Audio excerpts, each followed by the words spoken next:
This little kitty was rescued. It's a feral kitty. It's out and about, and you can see its face is really, really red, and it's got a lot of scabs. And his ears, and his ears are a little thickened. And we saw, I don't know if you can see him now, but when you peel back the hair, you can see the fleas. Let's see if I can see any today. How you look for fleas is you always peel up the hair and you look for little black spots of dirt, like specks of dirt, but that's flea poop, and then you see fleas running around. Well, I don't see any right now. But anyway, let's see if there's some here. But anyway, that's how you look for them, and if your animals do have fleas, you can give kids a bath. So see, like that right there, that's a flea poop. And there's a flea running around. Let's see if I can get it for you.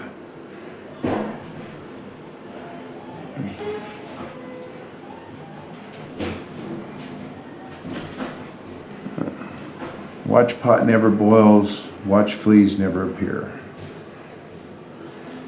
So, well, anyway, he doesn't have a terrible amount, but that's how you look, and then you'll see a black dot that moves away, and you probably didn't see that on the camera, but I saw it. So anyway, there's not a whole bunch of them. Shouldn't cause that much scabbing on the face. So you can see he's got a lot of scabbing on the face. So what I did is, of course, when a cat has itchy ears and itchy face, we look in their ears and see if we can get black, waxy exudate like ear mites. And there's a little bit of exudate there. And could be that there's some ear mites in that wax. So we can look at that under the microscope.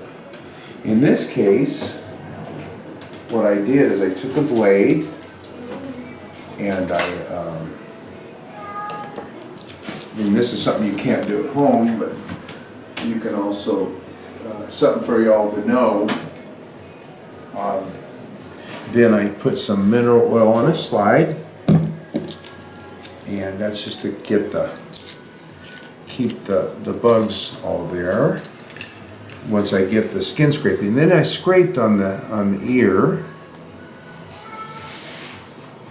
and the areas that are scabby.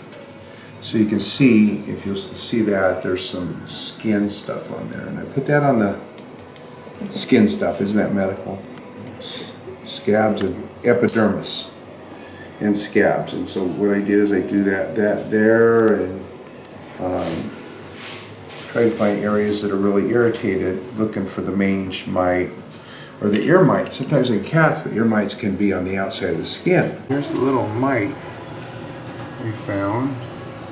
You can see it's got little tiny legs with little suckers on it.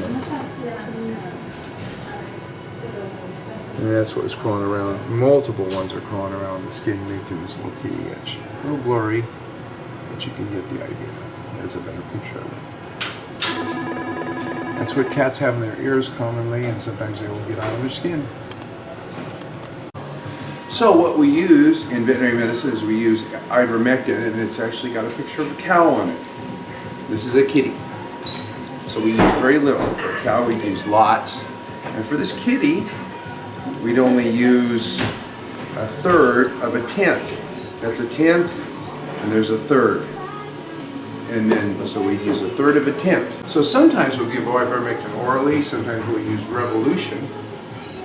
Sometimes we'll put ivermectin in ears, but because the mites are all over the skin, I'm going to inject it under the skin. How we give a cat a shot is they sit on a counter very nicely, meditate, and then we pull up the skin and we put the needle in and we just inject.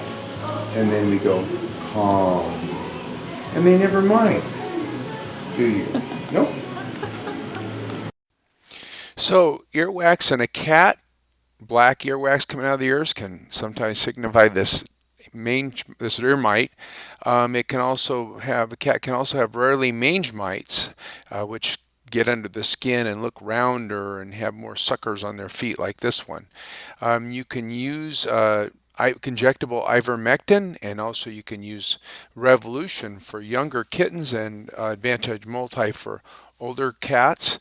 And the ivermectin can be injectable. There's an ear mite medication you can use with ivermectin in it. Revolution has silmectin in it.